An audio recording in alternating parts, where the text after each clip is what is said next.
want everybody to know that they're not in any particular order. Some had prior commitments. There were reasons why we had it that way. Don't feel slighted.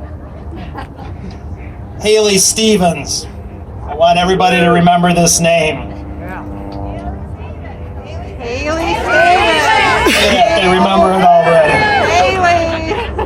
Haley is, and I know this is supposed to be a bipartisan event, but I want to introduce somebody who shares the same ideas, the same values as we all do. And that's Haley Stevens. Haley is a potential candidate, so that's all I'm allowed to say, for U.S. Congress in the Michigan 11th District.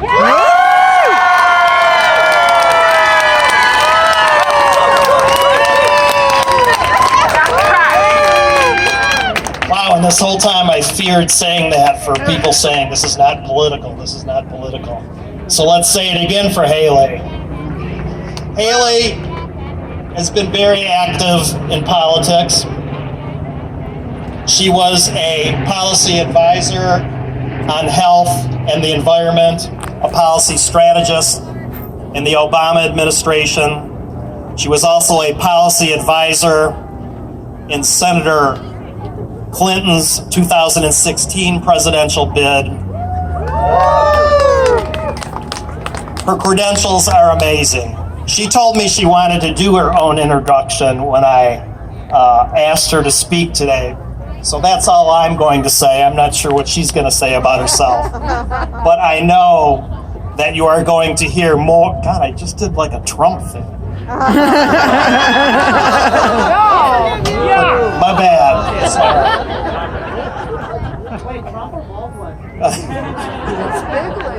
I know we are going to hear more about Haley and see more of her. Welcome, Haley Stevens, please.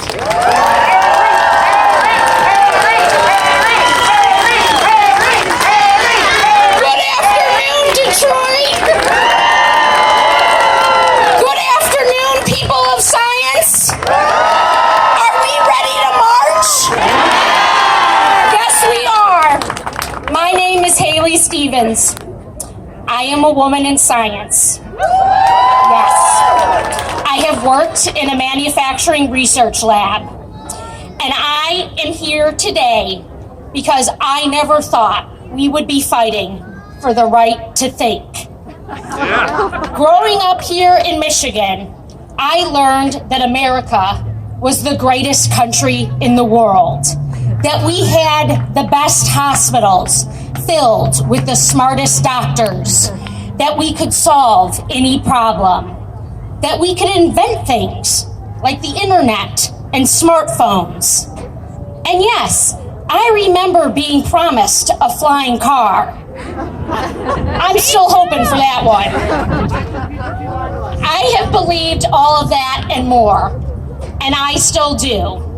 I believe that American greatness falls squarely on our ability to innovate, where government can come and plow the field so that we can plant the seeds of innovation.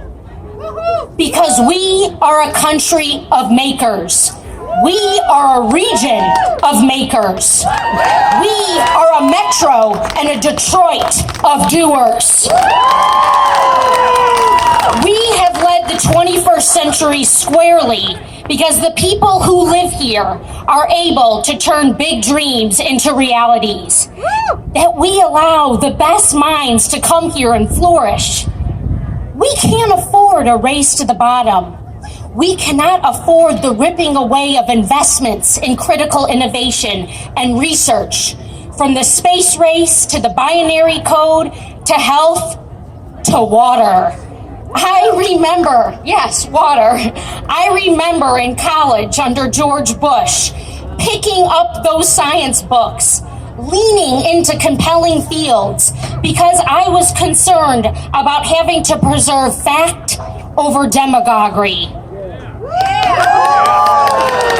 And here we are again, where President Obama had 125 people serving in the White House Office of Science and Technology Policy because he believed fact-driven, data-driven policy that I was privileged enough to work on. Our current president has barely put a person in that office. Because it is evident he and his cabinet do not care about fact or a science-driven agenda. We could be leading a new space race to Mars.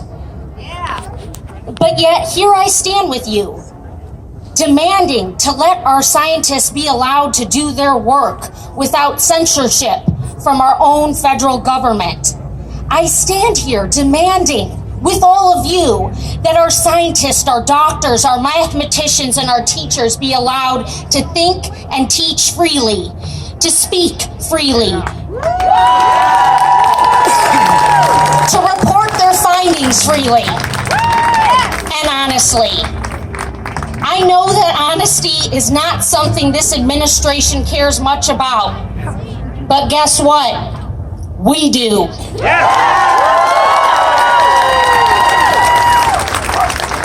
I want to know, kind of like all of you, what's really happening with the weather. As you know, and as William said, I am looking to run for Congress in Michigan's 11th district.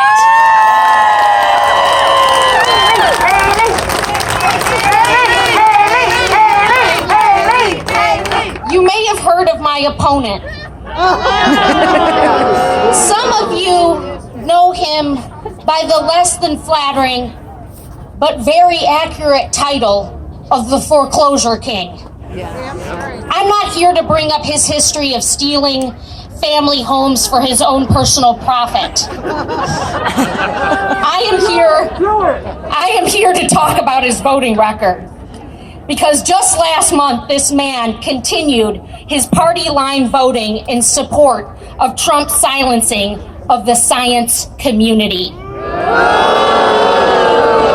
He voted yes on H.R. 1430, the pleasant-sounding, honest and open new EPA Treatment Act of 2017.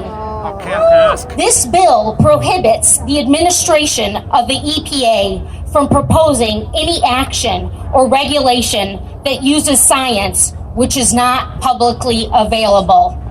Come again? You already know that Trump has put a gag order on all federal scientists. His administration has shut Twitter feeds, scrubbed websites, and banned media interviews. Thanks to these actions, there is no place for the public to access information collected by years of research. And thanks to the honest and open new EPA Science Treatment Act, the public cannot view science-based evidence. The EPA cannot act on their own fact-based science. Where have the party line Republicans been, sorry, William, on the precious Great Lakes funding? You guys helped to elect this man. Now it is our time to stand up for what is right. Now it is our time to put state and our Great Lakes and our country before party. The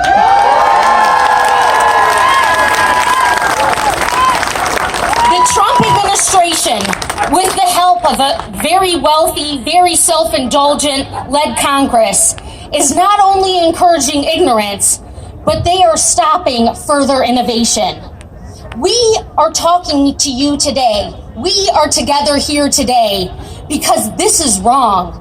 Researchers whose work on critical long-term projects, innovations that I have worked on, the very innovations that will continue to make us great, depend on critical and continued federal support, including public-private partnerships. Those partnerships depend on open communication, the very communication that the people in office today are looking to cut off. Innovation was the thing that made America great. Starting here, right where we are standing in the Motor City, when Henry Ford created that first assembly line. That innovation brought us the manufacturing of the 20th century. Great factories filled with men and women busy on the line, which in turn brought us a middle class. It was American innovation that introduced the polio vaccine to the world in 1955, bringing forth the eradication of a terrifying disease. It was American innovation that got us up to that giant pie in the sky first, before Russia. That's where I, as a woman of science, know innovation made us great, and it will continue to make us great. Because innovation comes from freedom of thought. And freedom of thought starts with education.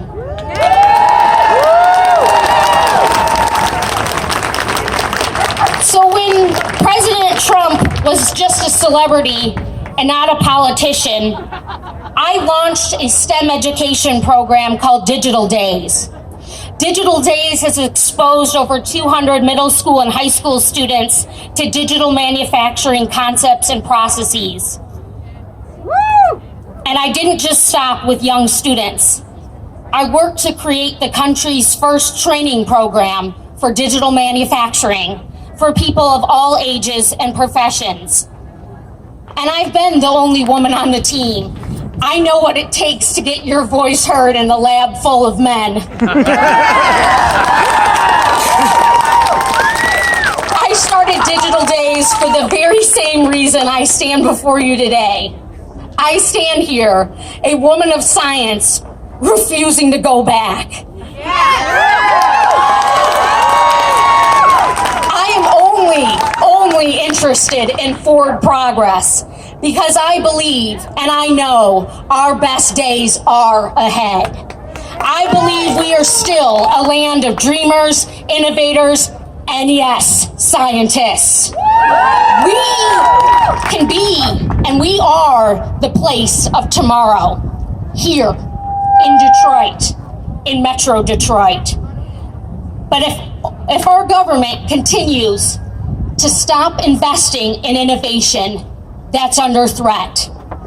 We are at our greatest as a country when our country tells us our brains are great. When education and scientific advancement funded and supported by our federal and state government alike. We need this support. We cannot allow them to continue to talk out of one side of their mouths while cutting off funding and silencing the scientists. We must hedge our bets, and we continue to support science and research-based agenda. Global competition, as we all know right here in the Motor City, global competition is fierce. India is getting to that red planet, and I want to go too. Don't all of you? Let's do it. Science first. Science always. This is our moment. Let's do this. Thank you.